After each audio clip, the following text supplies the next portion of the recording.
Welcome to the NSIC Student Athlete Advisory Committee Spotlight. I'm your host, Nick Kornder, Assistant Commissioner for Media Relations at the NSIC.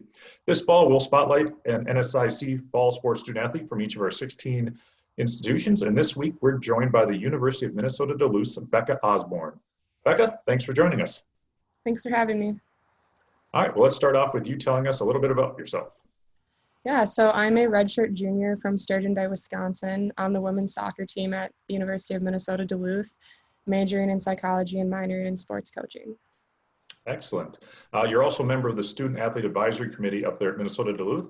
Tell us how you became involved with that and what initiatives you've had this fall. Yeah, so my roommate and teammate, Emily Hins, who has since graduated, was heavily involved at Duluth.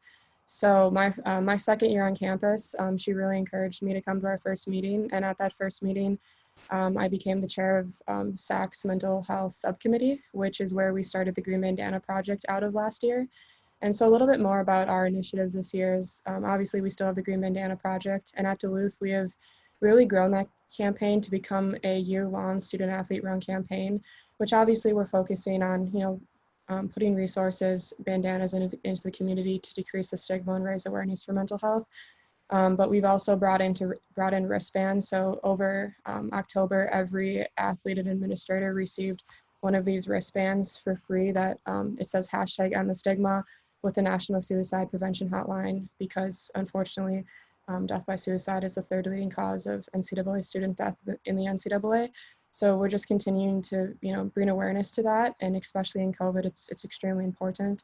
We've also done a video collaboration this year with another student mental health organization on campus called You Matter. So we had both athletes and students at UMD collaborating together on a mental health awareness video that we also released in October for Mental Health Awareness Week. We have an Instagram page running that we've actually been able to partner with other organizations on campus, such as the Counseling Center, UMD Public Health, and we've actually partnered with Concordia University with their Hidden Opponents, and you'll be seeing a video released really soon for our mental health collaboration amongst student athletes from our two campuses. We also have a partnership with our bookstore this year with our bandanas and our wristbands. So all of the proceeds coming from our bandanas and wristbands will be put back into our athletic department for mental health awareness games, as well as student athlete mental health trainings for the future. We also had a coach's mental health training session that was amazing to have, especially within COVID and the pandemic of this time. So that's a little bit about our initiative with the Green Bandana Project this year. We've really stepped it up on mental health, and obviously it's needed anywhere. Mental health has been a pandemic long before COVID-19, especially within athletics. So it's amazing to have the support of our administration to continue this initiative. Another initiative that was really important was Rise to Vote that we did, and actually Taylor Cohen, who is a softball player at UMD and a SAAC officer as well, started that initiative and really, led it through the finish of voting this year, especially within the election this year and how important this election was, and really just encouraged every student athlete to be registered to vote, to go out and vote. We had a men's basketball coach creating videos with other athletic departments and teams on campus to really raise awareness about the importance of registering to vote. And I think overall we had a 95% success rate in having student athletes register to vote, which compared to other years is pretty high. So we're really proud of that. Obviously having Braden Cubat as our SAAC president, he also sits on SAAC's national board. So we at UMD have a huge voice within the NCAA through Braden. So, we're really proud of him and everything that he's done with SAAC, and especially, within the NSIC and at the NCAA level for SAAC.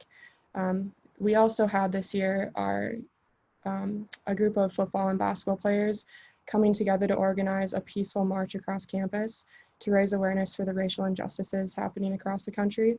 So that day, a lot of administrators, athletes, students, community members from around Duluth came together to have a socially distanced march around campus to raise awareness. And it was just a very powerful message and something that I hope continues to be spread.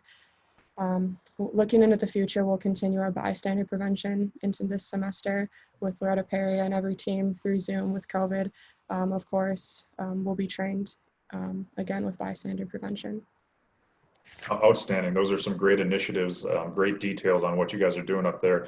Great leadership by yourself and the rest of the Student Athlete Advisory Committee up there at Minnesota Duluth. Just great initiatives. Moving along, you mentioned COVID in there. It's affected everyone differently. How has it most affected you as a student athlete? You know, I think the ability to stay positive is something that it is extremely important. Um, you know, realizing that my family is still healthy, my teammates are healthy is extremely important. And, you know, something, of course, we've lost our season, but we have to stay positive. And, you know, the training sessions that we have received and have been able to be around our teammates are extremely important.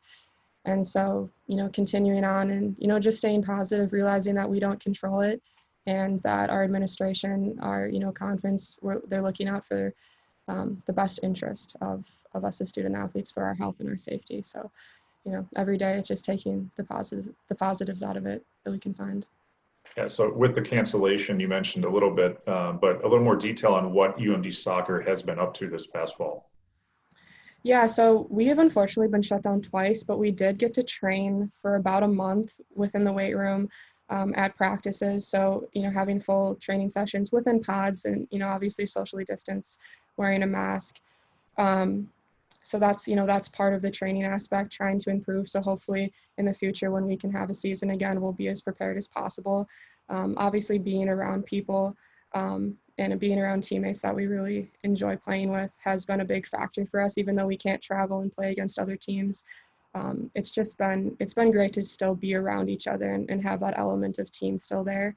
And then right now we're actually focusing on our Christmas work with the Salvation Army. So each year we sponsor 3 to 4 families in Duluth to, you know, give Christmas presents to those families who don't necessarily have the same amount of gifts that, you know, some of us will receive during Christmas. So it's really cool the impact that our team has been able to make around campus. And honestly, other teams as well. I know our women's basketball program held a toy drive last week and raised a ton of clothes and gifts for needing families who need help during Christmas in Duluth.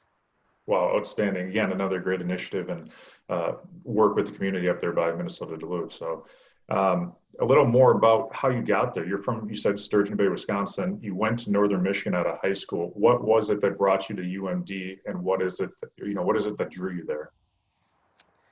You know, specifically, I had a really hard first year of college.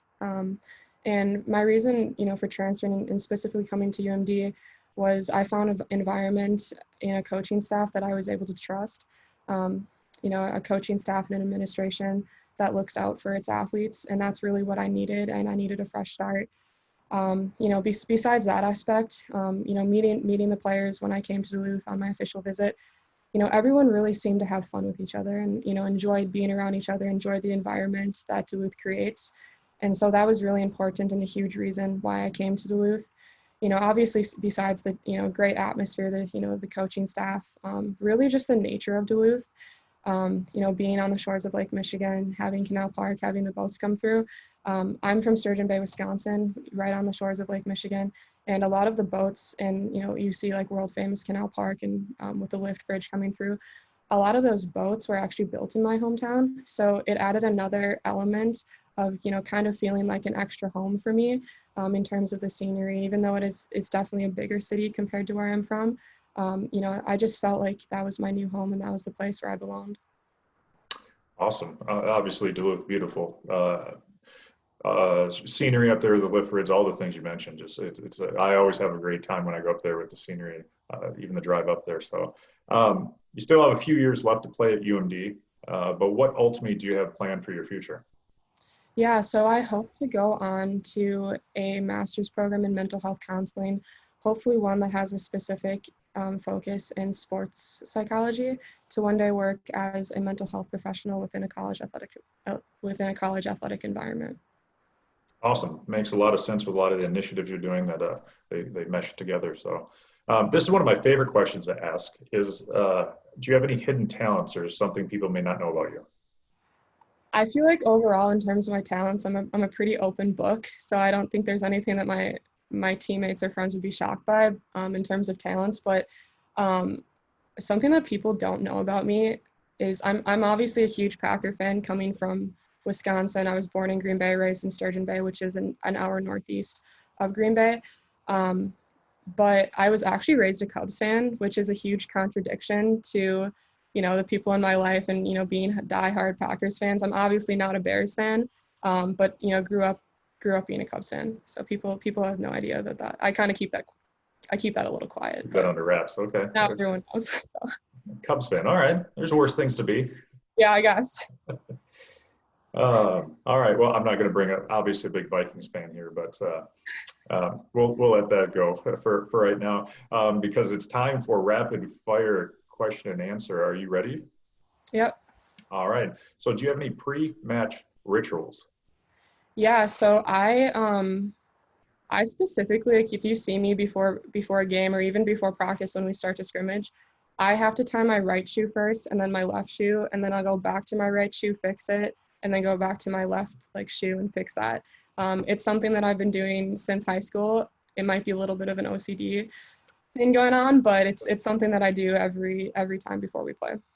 All right. Describe what mentality it takes to be a goalkeeper. Yeah, when I think of goalkeeping and the mentality, I really think of number one, resilience. Obviously, within goalkeeping, you kind of win and lose by your goalkeeper in a lot of ways. Obviously, if you lose, it's not just the goalkeeper's fault, but people really see when goalkeepers make mistakes. And so if specifically as a goalkeeper, if I get scored on, I have to have a short memory. I have to learn how to come back from that. And, just having resilience in my life is extremely important. And the other mentality factor of a goalkeeper is, I think I use the word tenacious. And as a goalkeeper, you can't run, away from someone trying to shoot on you. If a shot's, kicked hard at your head, you can't duck. If there's a one-on-one, you have to make a tackle and you have to put your body on the live line a lot of the times to make a save. And so the element of, not having fear is extremely important in goalkeeping, and, just always being willing to do whatever it takes. Excellent. Your most used social media app? I'm not great with social media, I'm not going to lie, but probably Instagram, specifically because of the Green Bandana Project and the account that we have in terms of spreading awareness. I use that probably the most. Okay. Your favorite food? Chicken Alfredo pizza, but it has to be specifically from a restaurant in my hometown.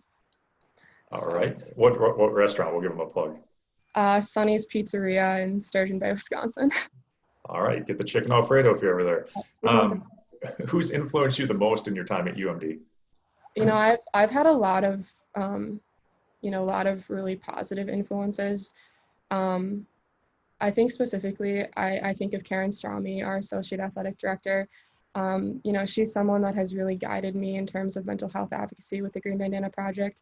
But I'll always remember last year when I had an ankle reconstruction, and, as an administrator, she would always take her time, to check in. If she saw me in the hallway, always approach me, encouraging me along my way. And obviously with that, but encouraging me with the Green Bandana Project and, the wisdom and the guidance I've learned from her in this past year, I'll take with me long after Duluth. Yeah, Karen's the best. If she walks into a room, that mood automatically is lifted up. So we love Karen down here. So if you didn't play soccer at UMD, what's another sport that you see yourself competing in? That's a hard one. I played 4 different sports in high school. So I think softball. I have a long running joke with some of the players that, one day you'll see me on the team, but that's a joke. That will never happen. But yeah, I'd probably softball. I've enjoyed playing that. All right. Your favorite TV show? Grey's Anatomy. Your favorite movie? The Mamma Mia series. So I can't give you 1 or 2, but just the series. All right. Your best sports memory that you were competing in? I have a lot of memories at UMD, but the one that sticks out the most is actually when I was in high school, and our club team went down to Las Vegas to a college showcase, and we ended up winning the tournament. But it wasn't really the winning aspect of it. It was how our team came together to succeed. Like our first game, we had 14 shots on goal to their 1, they had a one-on-one breakaway on me and we lost. And so after that, we were pretty down, but we, together we were able to lift each other up and went on, sweeping the tournament, winning the championship and having no goals scored against. So just the, the element of team that was really present in that tournament. And, I always look back on that weekend and, smile. Awesome. Well, we appreciate you taking the time to join us today. That'll wrap up this week's NSIC Student Athlete Advisory Committee Spotlight. Thank you for joining us, and we'll see you next week. Thank you.